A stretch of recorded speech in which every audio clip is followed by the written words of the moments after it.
Et bien voilà, j'ai commencé mon apprentissage de plâtrier peintre en 1951 à l'entreprise Vénian, rue des Potiers.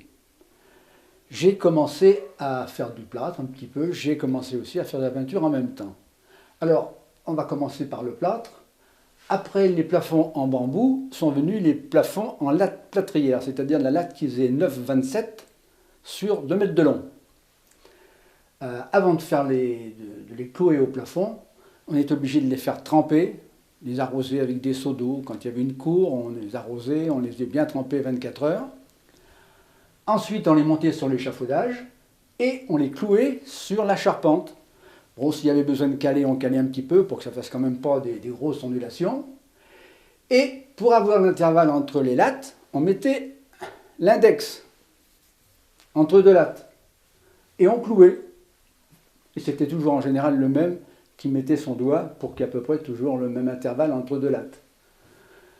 Une fois que toutes les lattes étaient posées, avec de l'antirouille, c'était du millium de plomb en ce temps-là, on donnait toujours un coup de millium de plomb sur les têtes de pointe.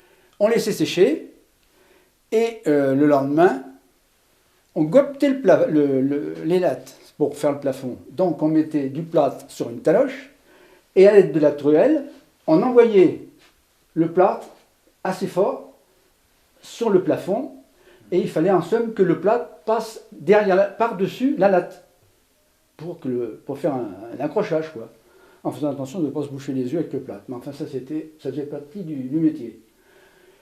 Et après, on donnait un coup de taloche partout pour qu'il y ait une couche de plâtre uniformément sur tout le plafond, sans qu'il y ait de trous. Il ne fallait plus voir les lattes. Et on laissait sécher 8, 15 jours, 3 semaines, pour que l'humidité du plâtre fasse travailler la latte. Si le plafond avait cassé, il cassait. Et puis, quand tout était sec, et bien là, on finissait le travail d'une couche de plâtre, une couche de finition et le polissage, fait à la truelle fine. Quand on avait fini de gobeter le plafond, comme j'ai dit, parce que ça s'appelait gobeter, et on tapait la taloche comme ça, bien fortement, pour que ça passe par-dessus. Bon. Et après, avant de finir de l'enduire, on montait dans le grenier avec du plâtre. Des fois, on avait de la paille. On gâchait tout ça et on faisait des augers. Donc, entre chaque solive, les solives faisaient 50 ou 60, donc on coulait du plâtre là-dessus et on faisait une forme comme ça faisait un isolant. Les rampants, quand on regarde un escalier, tu vois la marche et la contre-marche. Ouais. Donc, on l'habillait en latte. Mais quand il fallait tourner le virage, il fallait le tourner avec la latte. Alors, on coupait des petits morceaux, puis on les clouait après les dessous de marche ou la contre-marche quand on pouvait l'accrocher. Bon, maintenant, on va passer au plafond en briques. Ça doit remonter, je suppose, les années 55. Il y avait 2 sortes de briques, la falciola et l'oreca. Donc, on tirait un trait de niveau avant d'échafauder. Des fois, on se servait du trait de niveau des maçons qui était fait à 1 mètre. Bon, ça dépend à quelle hauteur on avait à échafauder. On échafaudait et s'il n'y avait pas le trait de niveau des maçons, on en tirait un devant nos yeux, sur les 4 murs. Ensuite, on posait des règles sur champ, la règle qui était faite exprès pour pouvoir porter après des règles horizontalement pour poser les briques dessus.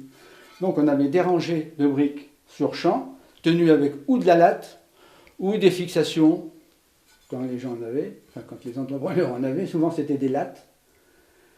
Ensuite, quand les règles verticales étaient mises, on posait dessus des règles beaucoup plus larges que celles qui étaient posées verticalement pour poser des briques dessus. Et alors on graissait la brique sur 2 faces, celle-là et celle-là. On posait et côte à côte, on avançait de mur de droite à gauche ou de gauche à droite, ça dépendait. Une fois que le rang était posé, on mettait les crochets en les mettant toujours inclinés. Et alors, comme il y avait un solivage automatiquement, on mettait les crochets, un coup du côté droit, un coup du côté gauche. C'est-à-dire que vous mettez une rangée de briques avec le crochet à droite et une autre, la deuxième rangée, avec le crochet à gauche de la poutre. C'est-à-dire quand vous regardez votre plafond, un coup les crochets étaient à droite, un coup ils étaient à gauche, pour que quand le plafond travaillait, que ça ne travaille pas toujours du même côté. Et puis après, bon, arrivait le moment d'échafauder. Avant de d'échafauder, on faisait le plafond en briques, en enduisé, quoi. Bon, ça c'est une brique à monter des cloisons. Ce qui se fait maintenant en 5, enfin ce qui se faisait avant le placo, c'est de la brique de 5. Mais au début, c'était de la brique de 3,5. Alors quand on arrivait sur un chantier, une maison neuve, donc les huisseries étaient toujours posées d'avance par le menuisier, on avait un plan, et on construisait les cloisons avec de la brique de 3,5. Bon, et on faisait aussi des chaînes d'angle. La chaîne d'angle, on mettait un bloc de plâtre au sol, on mettait un morceau de bois dedans, avec des pointes tout autour pour qu'elle soit bien fixée dans le plâtre. À peu près au-dessus, on faisait pareil. Et après, au sol, quand on avait la dimension fixe donnée, par exemple 2,50 m, on mettait une pointe qu'on retournait en haut.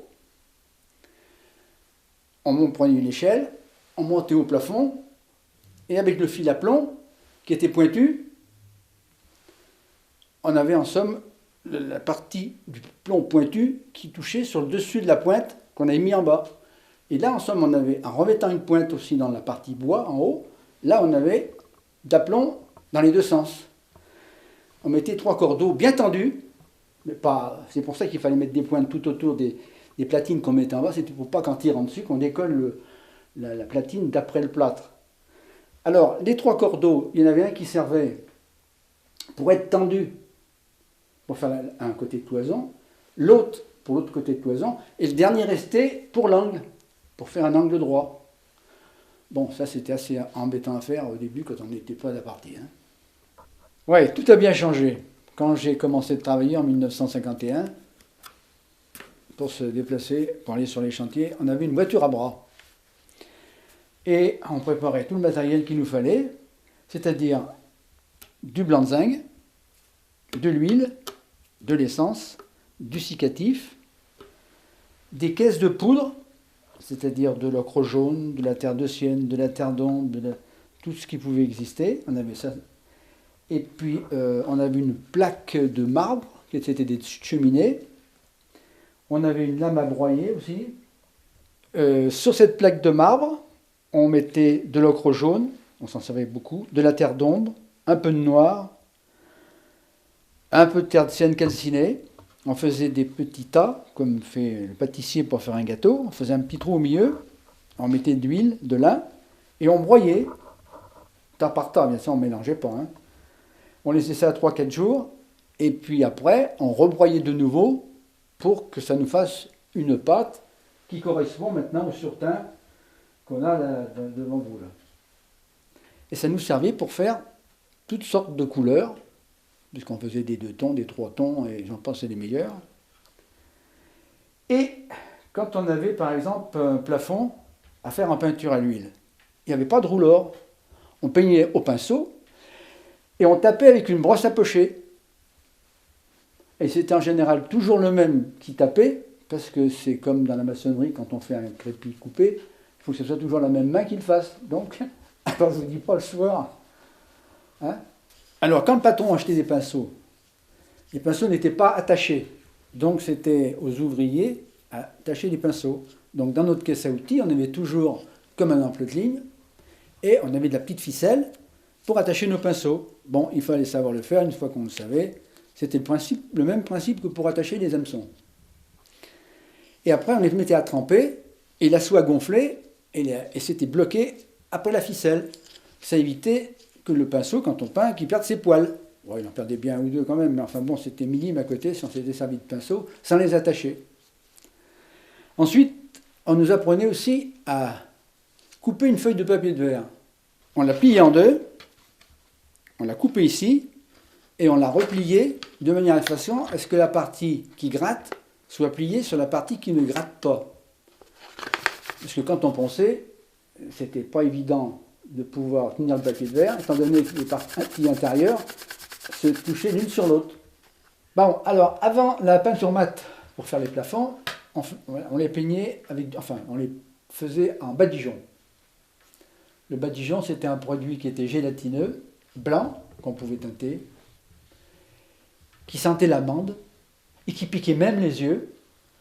Et le gros problème, c'est quand il fallait les refaire une dizaine d'années après, il fallait enlever le badigeon avec une éponge, et là, il fallait avoir des bons biscotons, et pas avoir peur de lever les épaules en l'air.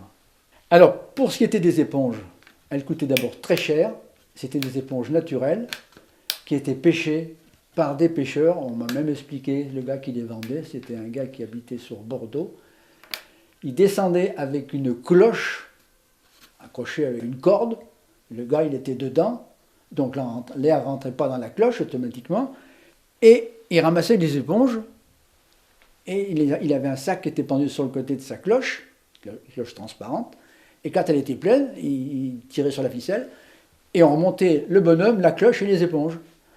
Et dans ces éponges, on trouvait des tout petits coquillages, il fallait surtout bien rincer les éponges avant de s'en servir, parce que des fois, en ce temps-là, on faisait des lessivages à conserver, c'est-à-dire qu'on lessivait une salle de bain qui était peinte avec du ripolin, et quand les clients ne voulaient pas qu'on repeigne la salle de bain, on faisait un lessivage à conserver.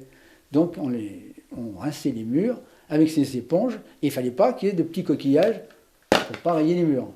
Quand je suis rentré à l'entreprise Vincent en 1963, si j'ai bonne mémoire, il y avait du blanc de zinc. On achetait le blanc de zinc par 4, 5, 600 kilos. C'était des fûts qui existaient de 70 kilos jusqu'à 100 kilos. Donc, on ouvrait le couvercle, on prenait le blanc de zinc avec un couteau, parce que c'était très épais, c'était comme du bon dentifrice, hein, et très lourd, entre parenthèses, et on le mélangeait avec de l'huile de lin, avec un bâton, ou quand c'était une grosse quantité, avec un malaxeur, mais il fallait faire attention parce que c'était tellement épais que le malaxeur faisait tourner la gamelle où il y avait le blanc de zinc. Quand on arrivait à une consistance qui me plaisait, là on arrêtait de remuer, et puis en fonction de la teinte que j'avais à faire, je me servais des surteints, puisque maintenant il y avait des surteints, on avait les surteints Eureka, on avait des surteints de la Seigneurie, donc j'en employais plusieurs, et je faisais la teinte à la demande, et c'était ça d'un bout d'année à l'autre. Hein. Mais on consommait énormément de blanc de zinc, et j'en faisais à peu près, quand j'avais le temps, 200-300 kilos d'avance. J'avais coupé un fût de 200 litres par la moitié. J'avais cerclé le dessus avec un tuyau que j'avais coupé par la moitié pour ne pas me blesser, et je le broyais là-dedans, si bien que j'avais toujours au moins 150 kilos de peinture blanche de préparer. Et quand j'en avais besoin, j'avais une louche, je prenais dedans. Comme c'était pas cicativé, c'était très pratique. Et j'en ai broyé des tonnes et des tonnes pendant 35 ans. Mon père me racontait, comme son père avait travaillé chez Galfion, il goûtait l'huile de lin. D'une huile à une autre, il y avait un goût trempé. C'était pas poison l'huile de lin. Hein. Et pendant la guerre, il peinait à en trouver de l'huile de lin. Je me rappelle que mon père, il fait une cuisine chez un client, il avait une huile de noix. Au bout de 3 mois, il était pas sèche la cuisine. Une cuisine en plus, une cuisine, les murs n'étaient pas secs. Le gars, il avait dit, c'est pas peine de mettre de cicatrice. Et il n'y avait pas d'huile de lin. Donc ils avaient fait de l'huile de noix. Après la guerre, il n'y avait plus d'huile. Hein. Alors certaines teintes, quand on faisait certaines teintes, on mettait tout de suite le cicatif. Parce que quand on la mettait et que la teinte était faite, eh ben, il y avait une grosse différence. Hein. Surtout que ça avait toujours un petit peu tendance à rougir le cicatif. Oui. Bon, il y avait bien celui-là de cicatif, on s'en servait. On s'en servait pour mettre dans la patine ou faire du mastic. Oui. On faisait le mastic aussi. Moi, j'ai fait du mastic quand j'étais chez Vignon, puis j'en ai fait aussi chez toi, le mastic au blanc de zinc. Les mastiques de vitrier, ça se faisait avec du blanc de 3 et de l'huile de lin et du cicatif en poudre. Bon, sur certains chantiers, on avait des pièces à patiner, c'est-à-dire quand la peinture était bien dure, ou dans une chambre, ou dans une salle à manger, on patinait les boiseries. Ça consistait, une fois que la peinture était très très dure, à passer un glacis qui était fait avec de l'huile, un petit peu d'essence de térébenthine, très peu de cicatif en poudre de préférence parce que ça ne donnait pas de couleur. On remuait bien tout ça, on faisait un pot d'1 litre ou 1,5 litre pour toujours avoir la même consistance et la même couleur. Et on passait cette patine à sec sur les boiseries. Une porte, par exemple, on la faisait du haut en bas, bien régulièrement, sans trop charger, ni faire de manque de touche, Après, avec une brosse à patiner en soie, on tapait la patine partout, sur les plats, sur les creux, partout il y avait eu de la patine de mise. Et après, on essuyait tout ce qui était plat, et on laissait en somme cette patine dans les parties creuses, les moulures, pour que ça, en somme, ça donnait comme s'il y avait eu de la poussière qui était restée sur les boiseries. Ça faisait un peu vieillot, tout en étant de la patine qui n'avait rien à voir avec la poussière. Mais enfin, c'était, par exemple, sur un panneau de porte, on laissait très peu de patine parce que la poussière s'accroche rarement sur un panneau de porte, mais elle ira toujours dans les endroits où on peine à nettoyer. Donc c'était ça la patine.